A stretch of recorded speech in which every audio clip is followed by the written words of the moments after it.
All right, welcome back. We continue live right here on the Ireland Contracting Nightly Sports Call, powered by FanDuel Sportsbook on the Bordas and Bordas hotline. So give us a call on that number or tweet me at KD Pump. I'll try to read some as I go.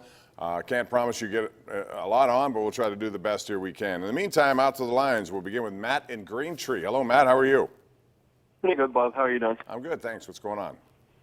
Hey, I just wanted to give a reason for this, too. I'm not being a pessimist, but I think that I don't think Tomlin deserves as much credit for this season as he is getting. I believe that most of that credit should go to Kevin Colbert with redesigning the defense in the offseason, trading for Nelson, of course, the Minka Fitzpatrick trade.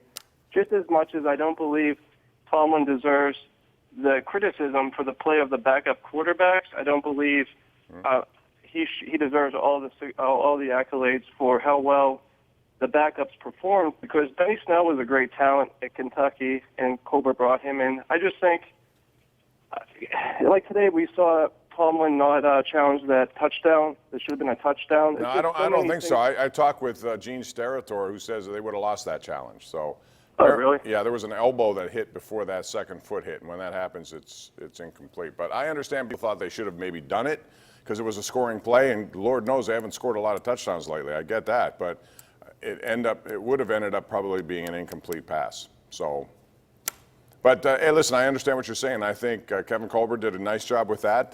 He took a risk that they never take in trading a number one. They brought in Steve Nelson, who was good. Mark Barron, I'm not so sure what he was. I expected more from him. Maybe my expectation was too high. But, Devin Bush, the trade they made to move up to get him, all of that was good. And now they're in a situation where they have to do more of it with less draft picks. And they also have to figure out ways to retain certain guys.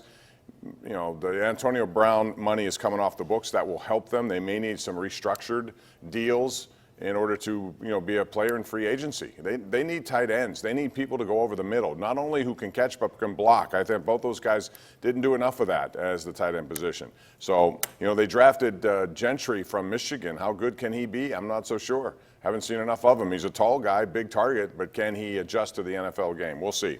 Thank you for the call, Matt. I appreciate that. It's on to Don in Mount Washington. Don, welcome to the Sports Call. What's going on? Hey, Bob. How you doing? Okay, first thing, we had a lot of injuries and with the Steelers, and I just want to say Penguins are doing real good. They beat the Nashville Predators over the weekend, and I just want to say Happy New Year to you and your family, and take care of yourself. Thanks. I appreciate that, Don. Yeah, the Penguins are doing well. Much better than people thought. When Crosby went down and there had been an assortment of other injuries, I think people thought, oh, man, just stay in contention. Well, they've done much better than that. They're now third best point total in the Eastern Conference. They are a team that has a identity, a chemistry. They work 200-foot hockey. They're getting tremendous production and goal from Tristan Jarry. Matt Murray, I still will give you a pushback there. Depth on forward lines, and they're still missing Crosby and Bukestad, not to mention Dumoulin and Schultz. So considering all of that where they are, this is a team that's gelling at the right time, you would think, as they head into the new year, and could be a major factor in the Eastern Conference playoffs. Judy in Monroeville. What's up, Judy? How are you? I have one comment and one question. My comment is Rosenberg, as good as he was and all the people he had behind him last year, I thought he was very disappointing. And my he was only here for a couple games. That first game in New England was not good for anyone. But you're right. Well, he wasn't all that good in the first two games. Well, he wasn't good last year, I don't think. He threw more interceptions. However, he did pass for 5,000 yards, so don't forget about that. Yeah. And if you had Belichick as a coach, do you think the record would be a lot better? Somebody like Belichick as a coach? They don't have Belichick as their coach, so the answer is probably yes, but they don't have him, so it's kind of a moot point. But thanks for the call, Judy. Next destination is Green Tree. It's Bob on the line. What's up, Bob? How are you? Hi, Bob. Hey, thanks to you and Chris for the great show all season. We appreciate you calling and watching. Thank you. I'm going to talk about Marquise Pouncey. I've been a fan of his from day one. Mm-hmm. I actually thought they should have drafted his brother the next year. But he's had a lot of bad snaps this year. He's also had a lot of upper body injuries the last few years. What do you think about moving him to guard, bringing in someone else, either from outside or drafting somebody and bringing them along? Pouncey could still run the offense from the guard position, make the line calls and get 2 or 3 more good years out of him and then bringing somebody along. I don't know if they do that.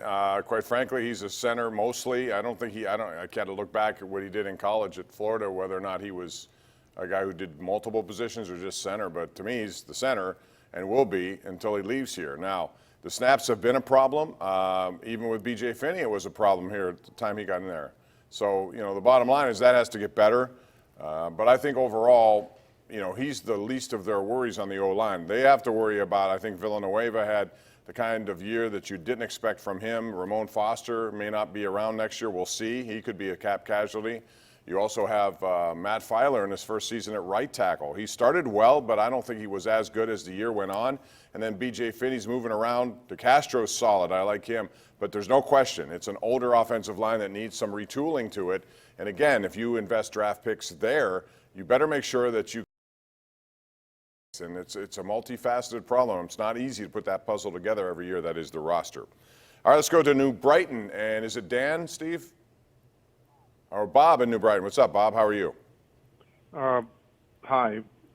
Happy New Year. I You too. just was wondering, it's hard to see from TV, watching it on TV, but it just seemed like we didn't get receivers open a whole lot. I disagree. Well, today, no. But I think since Hodges went down, started to throw interceptions, he's missed a lot of wide open receivers. There have been opportunities that he's not seen for whatever reason. And again, he's an inexperienced guy, so I don't want to throw it all at his feet, all this blame. I'm just saying it's difficult to recognize things if you're not used to it. The NFL's a different game for him, certainly. They managed him early, and I think the league then understood what they were dealing with. His arm's not the strongest, which was his big limitation, but I do think he has missed some open receivers over the past several weeks. Maybe not today, but then again, we didn't have the angle tape that we need. And you're right, it's hard to see on TV.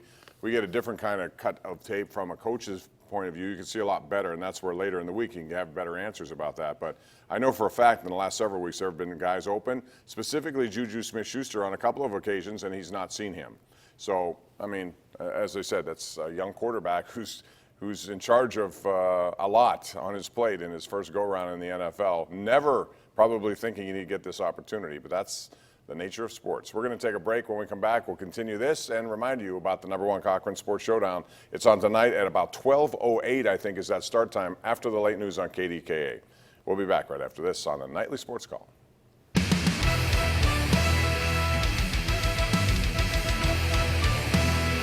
Portions of this program sponsored by FanDuel Sportsbook.